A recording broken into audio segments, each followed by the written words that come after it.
श्रावण महीने की दोनों अष्टमियों में से कोई भी अष्टमी, यह भी जरूरी नहीं है कि सोमवार की ही अष्टमी चाहिए। श्रावण महीने की दोनों अष्टमियों में से कोई भी अष्टमी को कितना लगाना है? बीच वाला जो पत्ता है उस पर पीला चंदन। जब आपको लगे कि मेरा जीवन बहुत कष्टमय है, अब ये रोग, अब ये कष्ट दूर ही नहीं हो रहा, अब ये आए दिन तकलीफ पर तकलीफ बढ़ती जा रही है, आए दिन रोग बीमारी, पैसा घर में बच नहीं रहा, बहुत कष्टमय जीवन है, इसमें लगाओ पीला चंदन बेलपत्री की बीज पत्ती पर। महाराज, और बीज पत्ती पर जब चंदन लग जाए, लगने के बाद में ये दोनों पत्ती पर लाल चंदन लगा लीजिए। इन दोनों पत्ती के बीच में जो डंडी का भाग होता है, पत्ती से लेकर जो दो पत्तियां होती हैं, इनके बीच में जो जगह बचती है, इसमें मां पार्वती के 64 योगनियां, मां पार्वती अपनी पूर्ण सिद्धि के साथ में जितनी भी देवी के स्वरूप हैं, वो माता 64 योगनियां देवी के स्वरूप में यहां पर विराजमान होती हैं। दो पत्ती के नीचे से जो डंडी होती है नीचे तक, ये पूरी डंडी में 33 कोटि देवी देवताओं विराजमान होते हैं इस पूरी डंडी के अंदर।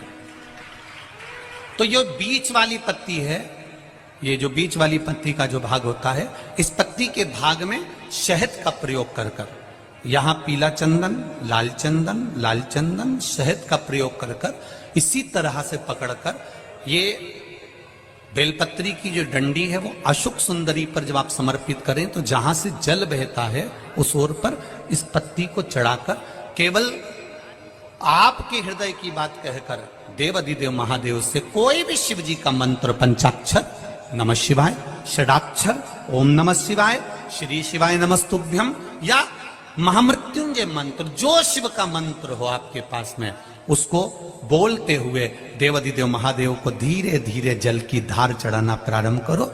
जल की धार जब पूर्ण होने लगे, उसमें थोड़ा जल बचे, तब अशुक सुंदरी पर जो तुमने बेलपत्र चढ़ाई है, वहां उस जलधार को चढ़ा।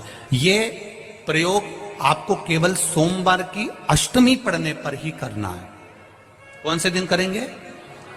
जम के बोलिए जरा। सोमवार की अष्टमी पढ़ने। और धतूरे का फूल,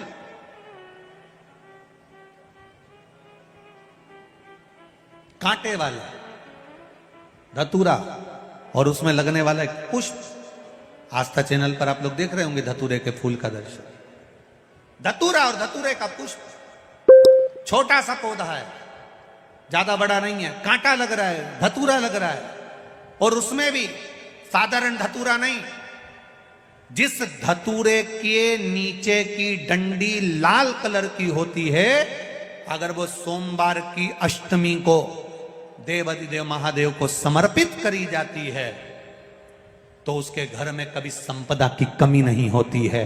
वो धतूरा है, साधारण नहीं है। धतूरे में भी लाल डंडी, जैसे धतूरा गोल होता है, उसके नीचे एक छोटी सी डंडी, देखा है आप लोगों ने? अरे देखी कि नहीं देखी बोलो? धतूरा देखा है ना? धतूरे के अंदर एक नीचे छोटी सी डंडी होती है, जब तोड़ोगे तो वो डंडी का कलर अगर लाल है, वो डंडी का कलर अगर लाल है, और कभी हम तो कहेंगे जैसे बड़ी बीमारी जिसको हो जाती है, लीवर, किडनी, कैंसर आदि का आदि बड़ी बीमारियों से जो जूझ रहा होता है, प्रयास करो, प्रयास महामृत्युंजय का जाप कर कर, महामृत्युंजय का स्मरण कर कर, एक लाल डंडी का धतूरा प्रयास करना।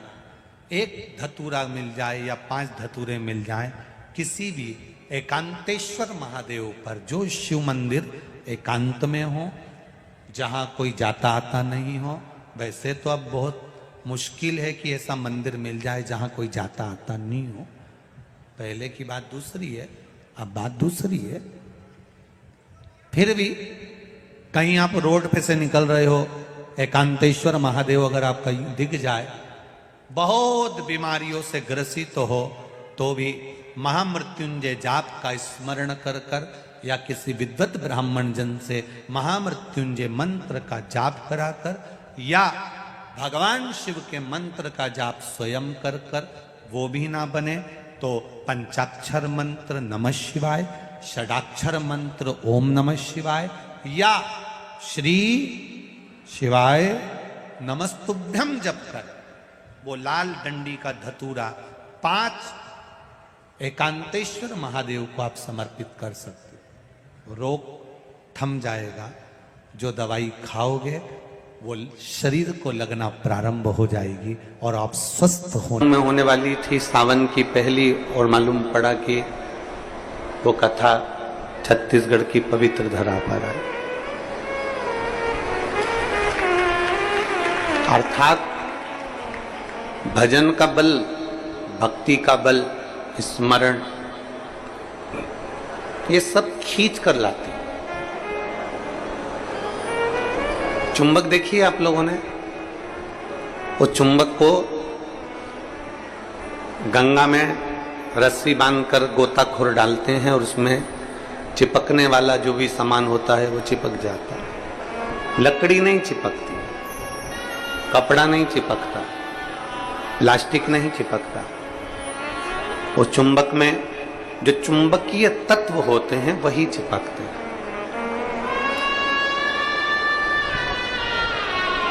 हम तो ये मानते हैं कि सावन के महीने में भी भोलेनाथ एक, जैसे लोग गंगा जी में चुंबक फेंकते हैं और उसमें जो चिपक गया वो चिपक गया, उसी तरह भोलेनाथ भी सावन के महीने में शिव महापुराण रूपी चुंबक को डालकर हिलाते रहते हैं।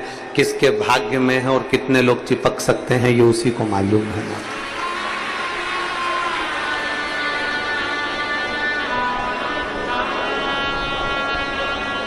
72 साल बाद ऐसा सावन आया है, और उस सावन में अगर भगवान की अविरल भक्ति हमारे मुख से हो रही है, भजन हमारे मुख से हो रहा है, कीर्तन हमारे मुख से हो रहा है, तो आप और हम तो सब शिव के चरणों के दास हैं।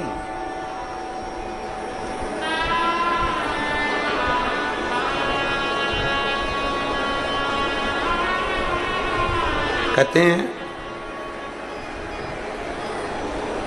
शिव महापुराण की कथा कहती है, नौकरी ऐसी होना चाहिए, सर्विस ऐसी होना चाहिए जहां जाने का मन करे।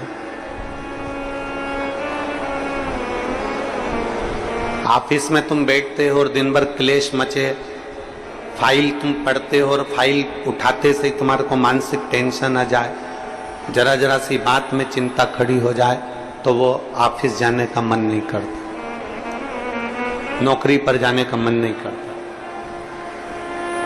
नौकरी ऐसी हो जहां जाने का मन करे, और घर ऐसा हो जहां वापिस आने का मन करे। तो समझ, घर में अगर क्लेश हो रहा है, बहुत अशांति हो रही है, बहुत लड़ाई हो रही है, बहुत विवाद हो रहा है, कहीं सास का मुंह फूला रहे, कहीं बहू का मुंह फूला रहे, कहीं बेटे का, कहीं बेटी का, कहीं माँ का, कहीं पिता का, कहीं भाई, कहीं बंधु, इनके मुंह फूले रहे तो घर में आने का मन नहीं करता। पत्नी का दिन भर मुंह फूला रहेगा तो पति का घर आने का मन नहीं करेगा। माँ बाप का अगर मुंह फूला रहेगा तो बच्चों का घर आने का मन नहीं करेगा। नौकरी ऐसी हो जहां जाने का मन करे, मन करे आपका कि मुझे बड़े उत्साह से जाने हैं। एक प्रश्न आपसे पूछते हैं, उम्मीद है कि आप लोग उत्तर अच्छा देंगे। हमने भी पढ़ाई करी, आपने भी पढ़ाई करी, हमने भी विद्याध्ययन करा, आपने भी विद्याध्ययन करा। जब स्कूल में पढ़ते थे, मैथ का सब्जेक्ट आता या साइंस का आता, इंग्लिश का आता, कोई सब्जेक्ट जब सामने आता तो कोई कोई टीचर इतना अच्छा होता था कि उसके सब्जेक्ट में भले मन ना लगे पर उसके सब्जेक्ट में बैठने का मन जरूर करता था। बोलो सही है कि गलत? बोलो सही है कि गलत? और कोई कोई टीचर ऐसा होता था कि उसके सब्जेक्ट में जाने का मन नहीं करता था।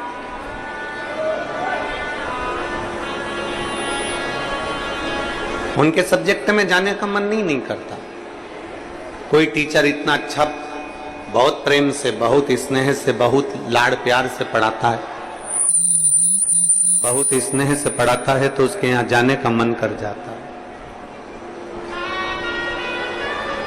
और कोई कोई टीचर ऐसा होता है कि वो पढ़ाता है पर उसके अंदर इतना क्रोध, इतना गुस्सा है, कहीं मारना, कहीं ठोकना, कहीं अपशब्द कहना, कहीं कुछ कहना, तो मन ही नहीं करता कि उस टीचर के पास में जाकर बैठा। पढ़ना है आपको, सारे सब्जेक्ट पढ़ना है आपको, और प्रत्येक सब्जेक्ट को आपको तैयार करना है, प्रत्येक सब्जेक्ट आपको पढ़ना है, पर आप उस टीचर के सब्जेक्ट में नहीं जाओगे। प्रत्येक सब्जेक्ट आपको पढ़ना है, प्रत्येक सब्जेक्ट आपको धारण करना है, पर आप उसके सब्जेक्ट में नहीं पहुंचोगे। बस जैसे स्कूल में कोई टीचर अच्छा है तो उसके सब्जेक्ट को पढ़ने के लिए आप जरूर जाते हो, उसी तरह नौकरी ऐसी हो जहां जाने का मन करे आपका।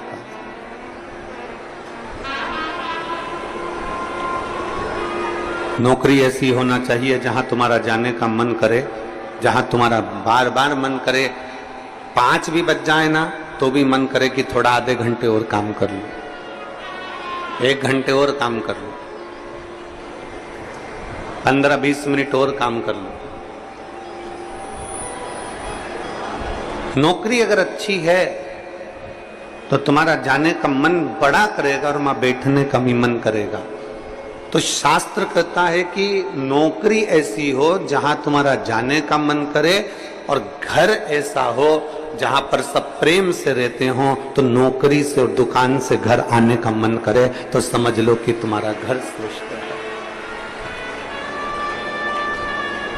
तो समझिए कि उसमें तुम्हारी श्रेष्ठता है।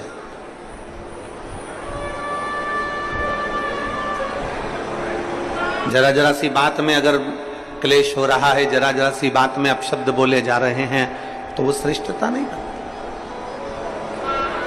लोरमी वालों ने भी बहुत व्यवस्था कर रखी थी, परंतु कीचड़ इतना है, मिट्टी काली है, पानी पड़ा हुआ है, इसलिए प्रशासन भी उस चीज को हाँ नहीं भर पाया, क्योंकि उनको दिखता है कि इतना लाखों में। अब आप देखिए कि 3 पंडाल बड़े बड़े डूम भरे पड़े हुए हैं, उधर भी बाहर भक्त हैं, उधर भी बाहर भक्त हैं, और इधर देखोगे तो चारों तरफ बाहर पूरे के पूरे भक्त भरे पड़े हुए हैं।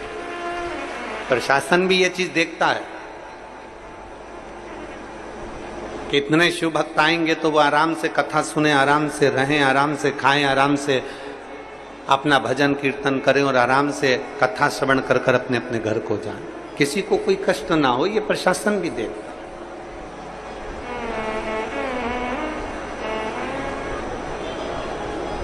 21,600 श्वास में से 21,600 श्वास जो चल रही है, उसमें से जितनी श्वास हम परमात्मा को दे सकते हैं उतना दीजिए। हम जितना भजन कर सकते हैं उतना भजन करें, हम जितना स्मरण कर सकते हैं उतना स्मरण करें।